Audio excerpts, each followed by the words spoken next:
البنت اللي في الصورة دي اتقتلت على ايد صاحبتها، خنقتها جوه الحمام وحاولت تقطعها بالمخرطة. دي مريم، طفلة عندها 16 سنة، طفلة ملهاش أي ذنب غير إنها وثقت في واحدة دخلت بيتهم من سنين وكانت فاكراها أخت مش صاحبة. والبداية كانت أبسط مما تتخيل. صدفة العيلتين عرفوا بعض بيها، كانت وأم المتهمة بتشتري شقة جدتهم، بعدها اتقابلوا تاني في المدرسة، ومن بعدها بيتقابلوا من وقت للتاني. لكن مع الوقت البنت مريم المتهمة حياتها اتشقلبت. أمها اتجوزت بعد ما انفصلت، وباباها كان متجوز هو كمان. فخرجت مريم من بيتها بشنطة هدوم صغيرة، راحت لمريم صاحبتها وقالت إنها سابت البيت. أهل الضحية كانوا ناس طيبين، فتحوا لها بيتهم وقلوبهم. قعدت عندهم زي أي واحدة من العيلة، تاكل معاهم وتنام وتخرج وترجع معاهم، وكل ما تحصل مشكلة تقول لهم إنها ملهاش غيرهم. والبنت الضحية كانت أكتر واحدة بتحن عليها وبتقف في ظهرها من غير ما تشك لحظة في نيتها. وبعد فترة حصل خلاف بين الضحية وأبوها عشان الضحية تسيب البيت وتمشي، وساعتها البيت كله اتقلب عليها، بيدوروا عليها في كل مكان، وفضلوا أيام بيسألوا عليها ويشوفوا الكاميرات. كانوا فاكرينها زعلانة شوية وراجعة بعدها. محدش فيهم تخيل إن البنت دي واخداها الموعد مع الموت، وإنها آخر مرة يشوفوا بنتهم حية. مريم المتهمة كانت ساكنة في شقة في الطلبية مع أمها وجوز أمها، والضحية راحت معاها وقعدت هناك حوالي 25 يوم من غير ما حد يحس. المتهمة لا كلمت أهل الضحية ولا حاولت حتى تطمنهم، رغم إنها عارفة إنهم بيدوروا عليها بقلق، وهي كانت عايشة معاهم وبتشوف حبهم ليها بعينيها. لكن الواضح إن قلبها كان ساكنه حاجة تانية، حاجة أسود من الخلافات أو الغيرة، حاجة شبه الغيظ والكره اللي ملوش تفسير. وفي سبتمبر 2022 الدنيا كانت هادية في البيت. أهل المتهمة مش موجودين، مفيش غيرهم. الضحية كانت جوه الشقة، والمتهمة كانت بتحضر للحظة اللي هتعمل فيها اللي مرسوم جوه دماغها من فترة. هجمت على صاحبتها من ظهرها، لفت طرحة على رقبتها وفضلت تشد وتضغط وهي بتقاوم وتنادي وتترجى. ولما سابت رقبتها كانت خلاص ما بقتش بتتنفس.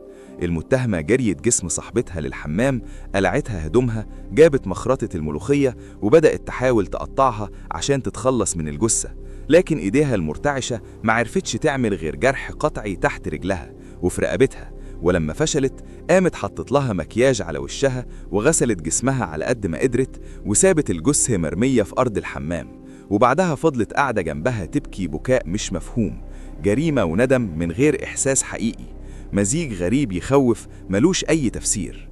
الصدمة الأكبر إنها صورت الضحية بعد ما قتلتها وبعتت الصور لجوز أمها، وكأنها بتستعرض فعلتها أو بتستنى رد فعل من حد يعطف عليها أو يسألها ليه عملت كده.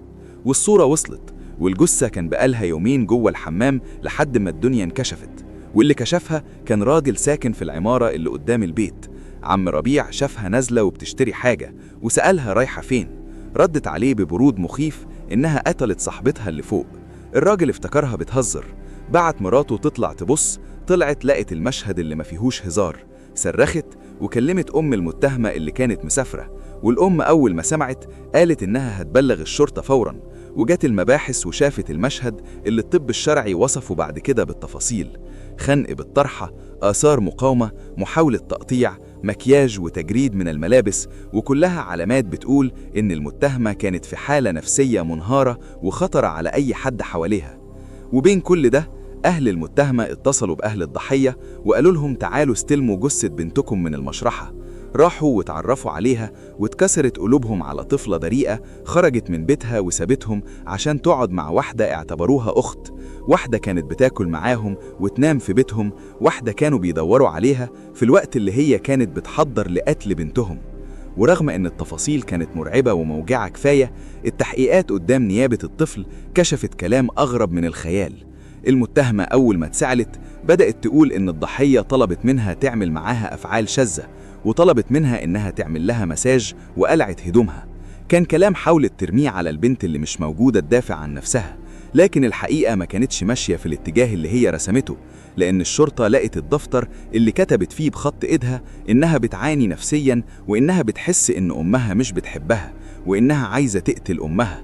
الدفتر كان مليان غضب وحزن ولخبطة، حاجات بتقول إن عقلها كان تايه من زمان، وإنها كانت شايلة جوه قلبها حاجة سودة، حاجة أكبر من إن مجرد كلمة من صاحبتها تخليها تعمل اللي عملته. كل الأدلة كانت رايحة ناحية الدافع النفسي، وإن البنت كانت ممكن تأذي أي حد يقرب منها، سواء صاحبتها أو أمها نفسها. والتحقيقات أثبتت كمان إن كل اللي قالته عن الشذوذ ما كانش عليه دليل، مجرد محاولة تعلق جريمتها في شماعة محدش يعرف يرد عليها. لكن الحقيقة كتبت نفسها على إيد الطب الشرعي، وعلى الورق اللي سابتها في أوضتها، وعلى جثة البنت اللي ماتت مظلومة من غير ما تفهم صاحبتها ليه قلبها تحول بالشكل ده.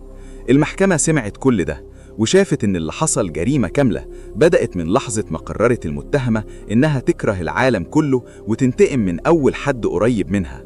وفي الآخر بعد شهور من الجلسات والتحقيقات، محكمة الطفل حكمت عليها بالسجن 10 سنين. 10 سنين لبنت عندها 17 سنة، كانت قادرة تعمل اللي رجال بالغين ما يقدروش يشوفوه حتى في كابوس. 10 سنين مش هيرجعوا مريم، ولا هيخففوا وجع أهلها، ولا هيشرحوا ليه الضحية اللي كانت بتطبطب عليها وبتقف في ظهرها اتحولت لعدو في لحظة. 10 سنين بس هيفضلوا شهادة على إن في بيوت بتدخلها ناس نيتهم مش باينة، وفي قلوب بتخبي حاجات ورا ضحكة وونس وقعدة صحاب. وفي الآخر اللي بيموت مش بس الضحية، اللي بيموت كمان إحساس الأمان اللي بنحسه وإحنا مع أقرب الناس لينا. وفي النهاية ربنا يحفظنا من شر النفوس اللي بتضحك في وشك وهي جواها سواد، وتوصلك بإيديها على سطر الموت.